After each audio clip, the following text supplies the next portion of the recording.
आइए जानते हैं 69 बीपीएससी का फॉर्म फिलिंग कैसे होगा।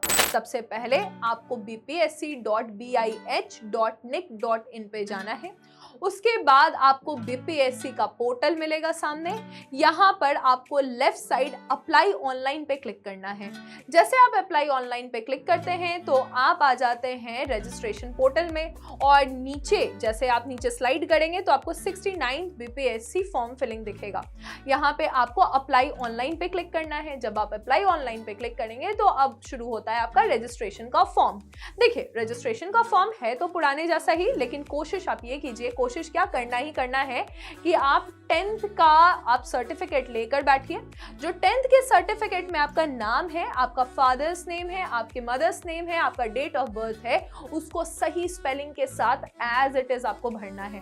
कुछ चेंजेस भी हैं यहाँ पे। चेंजेस क्या है कि जैसे हम पहले आईडी का अपना प्रूफ देते थे, आईडी नंबर, जो भी आपका प्रमाण पत्र है, आइडेंटिफिकेशन आईडी है जो कि आधार कार्ड होता है, पैन कार्ड आता है, ड्राइविंग लाइसेंस आता है, तो आपको इस बार भी वही डालना है। लेकिन चेंज ये है कि अगर आप आधार कार्ड का नंबर डालते हैं और 100 MB के अंदर आपको आधार कार्ड का ही PDF अपलोड करना है फिर तो ठीक है, लेकिन अगर आप अपना आईडी सेलेक्ट करते हैं जैसे पैन कार्ड या ड्राइविंग लाइसेंस तो आपको 200 रुपए और देना होगा। तो 200 रुपए, जैसे कि जनरल कैटेगरी के लिए 600 रुपीज है आपका फॉर्म फिलिंग, तो उसके अलावा आपको 200 रुपए यानी 800 रुपए, और किसी भी रिजर्व कैटेगरी के लिए आपको 150 रुपए आपका फॉर्म फिलिंग है तो उसके अलावा आपको 200 रुपए यानी कि 350 रुपए देना होगा। उसके बाद आप नेक्स्ट सेक्शन में जाते हैं जहां पे कास्ट सर्टिफिकेट है। तो कास्ट सर्टिफिकेट में इस बार आपको NCLC का ही PDF अपलोड करना है। आपको कास्ट सर्टिफिकेट डालना है और NCLC का PDF अपलोड करना है। इसके अलावा जो सर्टिफिकेट है वो बिहार सरकार द्वारा ही दिए जाना होगा। जैसे कि EWS अगर आपको मिला है तो वो बिहार सरकार द्वारा होगा। अगर आप कहीं और किसी दूसरे स्टेट का EWS देते हैं तो आपको कोई भी कंसेंसस यानी कि फॉर्म फिलिंग में जो आपका 150 रुपए है फॉर कैटेगरी, और इवन आपका जो कट ऑफ जाता है कैटेगरी के अकॉर्डिंग कम जाता है कट ऑफ, वो कोई भी आपको यहाँ पर कंपनसेशन या कंसेंसस नहीं मिलेगा। ये बात आप समझ जाएंगे पहले।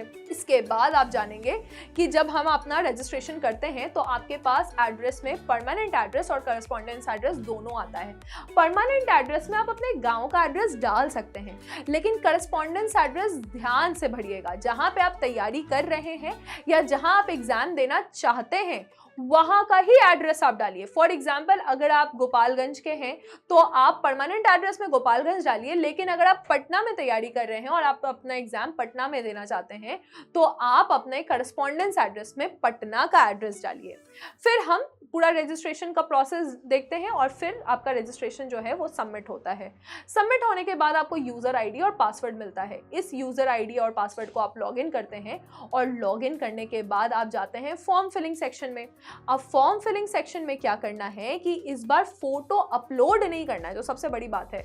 फोटो आपका लाइव फोटो खींचा जाएगा, तो कोशिश ये करेंगे कि पीछे आपका जो बैकग्राउंड है वो सिंगल कलर का हो, यानी कि आप पीछे कोई वाइट बैकग्राउंड के सामने जाके बैठे और कपड़े भी आप सही तरीके से शर्ट में आप फॉर्म फिलिंग करें, क्योंकि लाइव फोटो होगा। अगर आप साइबर कैफे में हैं तो ऐसे जगह ही बैठिएगा जहाँ पे पीछे बहुत सारी चीज़ें ना हो, जैसे कि कुर्सी या फिर कोई माइक, कंप्यूटर, ये सब चीज़ें ना दिखे, पीछे एक बैकग्राउंड दिखे सिंपल सा, राइट। इसके अलावा आप जानेंगे तो फॉर्म फिलिंग में आपको 4 ऑप्शंस ऐसे दिए जाएंगे जहां पे 69 BPSC, DST, IT, CDPO और FAO होगा। तो सब पे क्लिक मत कीजिएगा। पहले आप समझ जाइए कि BPSC और CDPO तो जनरल ग्रेजुएट के लिए है, तो जो ग्रेजुएट जो किसी भी विषय में जिसने ग्रेजुएशन किया है वो उस पर क्लिक कर सकता है। लेकिन DST, IT ये सिर्फ बीटेक जो कर चुके हैं IT में या फिर इलेक्ट्रॉनिक्स में वही इसको फॉर्म फिल कर सकते हैं। तो जैसे आप उस पर क्लिक कीजिएगा तो आपको सब्जेक्ट आ जाएगा, तो उसमें होना चाहिए या तो फिर आपका इंफॉर्मेशन टेक्नोलॉजी हो या फिर आपका इलेक्ट्रिकल एंड इलेक्ट्रॉनिक्स हो। और FAO में भी है तो मैथ्स, कॉमर्स, इकोनॉमिक्स, स्टैटिक्स, ये 4 सब्जेक्ट है, वो बच्चे ही आपके FAO के फॉर्म भर सकते हैं। वरना जो जनरल ग्रेजुएट हैं वो तो BPSC और साथ ही साथ आपके CDPO के फॉर्म भर ही सकते हैं। तो इस तरह से आपको फिर बाकी फॉर्म बिल्कुल सेम है कि आपको 10th, 12th और ग्रेजुएशन के डिटेल्स डालने हैं, जहाँ पे आपको अपने यूनिवर्सिटी और आपने कितने मार्क्स प्राप्त किए हैं वो सारे डिटेल्स आपको यहाँ पे डालने हैं। बाकी पूरा फॉर्म सेम है। लास्ट में जो है वही लाइव फोटो है आपका, तो लाइव फोटो डालना है, हिंदी और इंग्लिश में सिग्नेचर डालना है। तो कोशिश ये करें कि जो भी डिटेल्स है जैसे कि 10th का मैट्रिकुलेशन वो आपके सामने हो, आधार कार्ड उसका PDF आपके सिस्टम पे ऑलरेडी अपलोडेड हो, अगर आपके पास कास्ट सर्टिफिकेट NCLC का सर्टिफिकेट है तो वो आपके सिस्टम पे ऑलरेडी अपलोडेड हो एज PDF, फोटो तो आपका लाइव होगा लेकिन हिंदी और इंग्लिश का सिग्नेचर आपके सिस्टम पे ऑलरेडी अपलोडेड हो, तो आप सही टाइम पे अपना पूरा फॉर्म भर सकेंगे। तो फॉर्म आप आराम से भरिए, ध्यान से भरिए और तैयारी अच्छे से कीजिए, अच्छे से एग्जाम दीजिए। All the very best.